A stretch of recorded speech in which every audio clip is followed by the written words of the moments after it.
రోజులుగా దక్షిణ బంగాళాఖాతం హిందూ సముద్ర సమీపాన కల్లోలం సృష్టిస్తున్న వాయుగుండం బలహీన పడుతున్నప్పటికీ మరి నెల్లూరు జిల్లా వ్యాప్తంగా ప్రభావం అంతకంతకు ఎక్కువవుతోంది.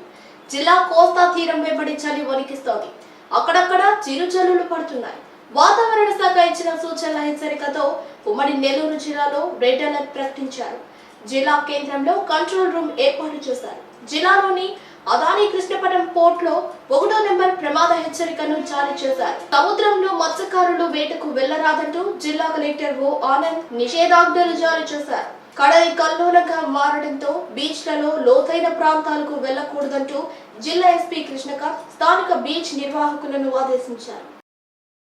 గత వారం రోజులుగా దక్షిణ బంగాళాఖాతం హిందూ సముద్ర సమీపాన కల్లోలం సృష్టిస్తున్న వాయుగుండం బలహీన పడుతున్నప్పటికీ మరి నెల్లూరు జిల్లా వ్యాప్తంగా ప్రభావం అంతకంతకు ఎక్కువవుతోంది. జిల్లా కోస్తా తీరం వెంబడి చలి వణికిస్తోంది. అక్కడక్కడ చిరుజల్లులు పడుతున్నాయి. వాతావరణ శాఖ ఇచ్చిన సూచనల హెచ్చరికతో ఉమ్మడి నెల్లూరు జిల్లాలో రెడ్ అలర్ట్ ప్రకటించారు. జిల్లా కేంద్రంలో కంట్రోల్ రూమ్ ఏర్పాటు చేశారు. జిల్లాలోని అదాని కృష్ణపట్నం పోర్ట్ లో 1వ నెంబర్ ప్రమాద హెచ్చరికను జారీ చేశారు. సముద్రంలో మత్స్యకారులు వేటకు వెళ్లరాదంటూ జిల్లా కలెక్టర్ ఓ ఆనంద్ నిషేధాజ్ఞలు జారీ చేశారు. కడలి కల్లోలంగా మారడంతో బీచ్లలో లోతైన ప్రాంతాలకు వెళ్లకూడదంటూ జిల్లా ఎస్పీ కృష్ణకాంత్ స్థానిక బీచ్ నిర్వాహకులను ఆదేశించారు.